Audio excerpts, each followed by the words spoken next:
Hello दोस्तों, मैं doctor Krishna Chaturvedi. आज मैं आपको वर्णों के प्रयत्नों के बारे में बताऊंगी कि वर्णों के प्रयत्न किस प्रकार से, जब हम कोई वर्ण उच्चार करते हैं तो हमें जो मुख के अंदर जो चेष्टा करते हैं वर्णों का उच्चार करने से, हम पहले अंदर ही चेष्टा करते हैं। जैसे हम बोलेंगे अ, तो पहले अ बोलने से पहले हम अंदर ही चेष्टा करें, कहाँ से आ रहा है, कंठ से आ रहा है या जिह्वा से आ रहा है, कहाँ से आ रहा है, तो इसी चेष्टा को हम प्रयत्न कहते हैं। तो प्रयत्न आपके दो प्रकार के होते हैं।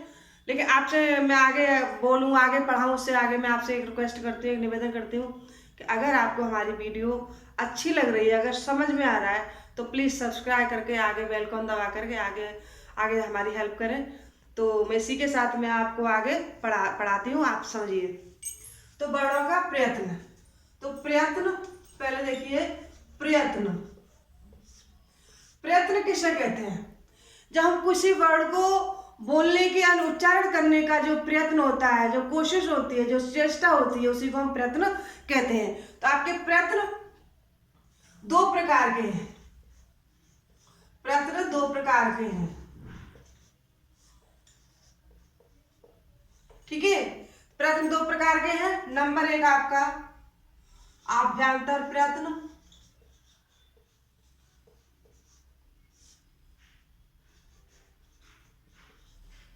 और नंबर दो बाह्य प्रयत्न।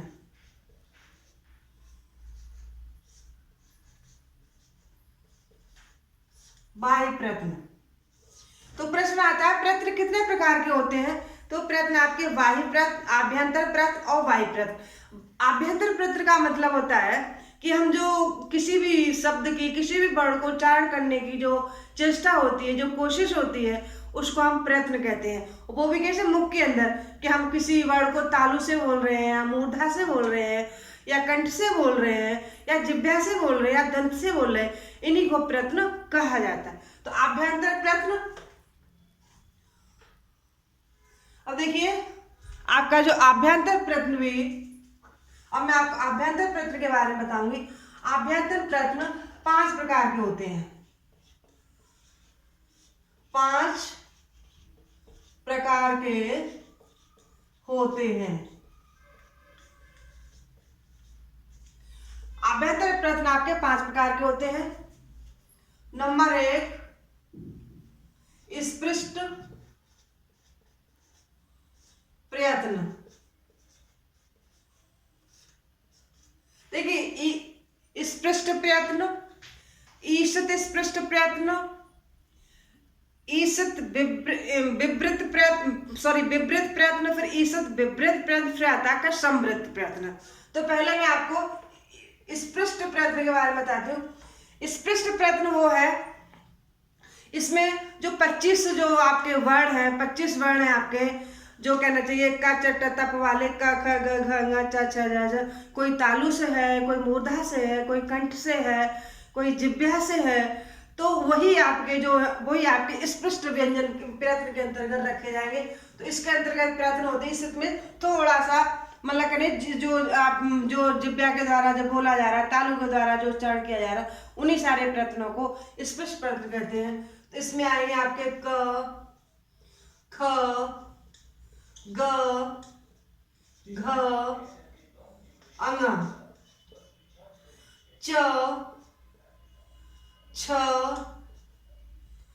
ज, झ, य, ट, ठ, ड, ढ, अण, त, थ, द, ध, न, प, फ, ब, भ, म। देखिए कोई भी हम जब ये वर्ड लिख रहे हैं, जो आपके जो 25 आपके ईषित स्पृष्ट हैं, ईषित स्पृष्ट जो वर्ड है, ईषित स्पृष्ट के जो प्रयत्न है, तो देखिए कोई भी हम जब वर्ड लिखते हैं तो हमेशा हलंत लगाते हैं।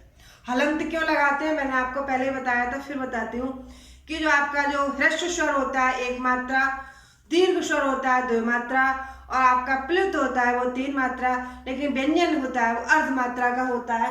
इसलिए हमेशा हलंत लगा करके इन वर्णों को लिखा जाता है। तो ये आपके आ जाते हैं 25 जो आपके जो व्यंजन हैं, इनको स्पर्श व्यंजन भी बोला जाता है, स्पर्श व्यंजन भी बोला जाता है। तो ये आपके आते हैं स्पृष्ट प्रयत्न के अंतर्गत आपके 25 स्पर्श व्यंजन माने जाते हैं। उसके बाद आता है इस ईसत स्पृष्ट,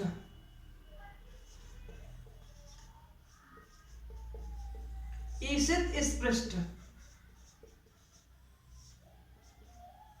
ईसत स्पृष्ट का अर्थ होता है थोड़ा सा जो हमारी जो जीभ है, जो हमारी थोड़ी सी जिह्वा आपके तालु को स्पष्ट करेगी, थोड़ी सी जीभ आपकी हिलेगी, तो उसको ईसत स्पृष्ट कहा जाता है। इसमें आपके जो एड़ प्रत्याहार के जो है वही सारे वर्ड आएंगे। जैसे इसके अंतर्गत आने वाले हैं य, व, र, ल।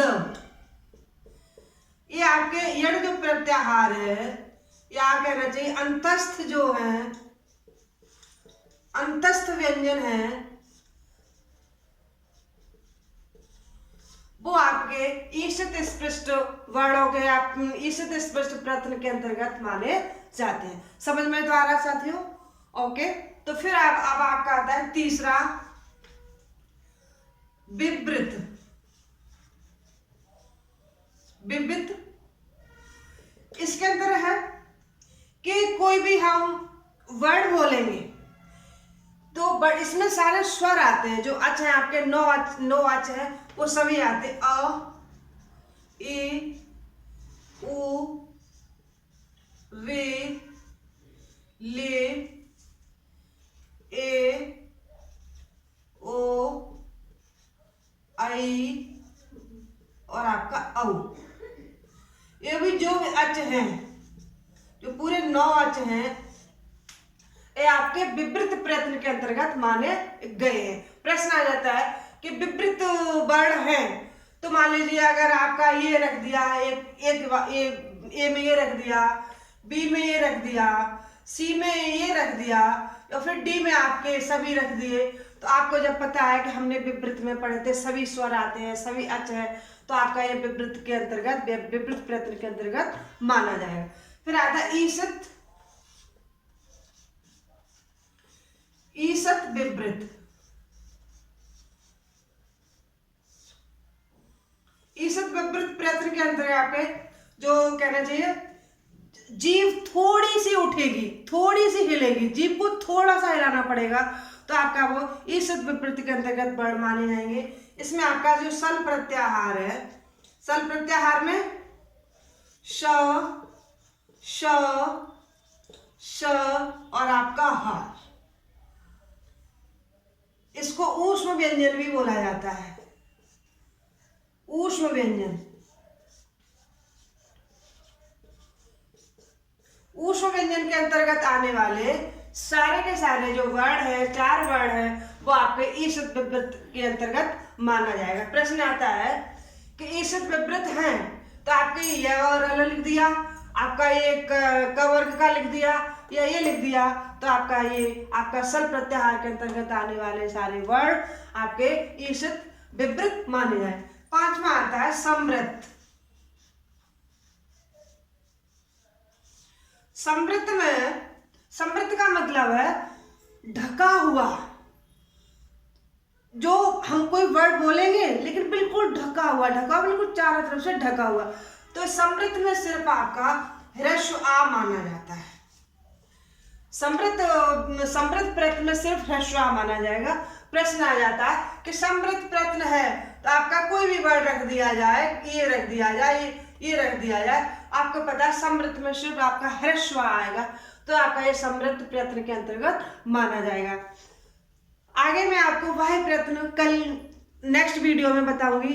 आपको कैसा लगा हमारा अभ्यंतर प्रयत्न, उसके बारे में हमें टीका टिप्पणी अवश्य करें। जय हिंद।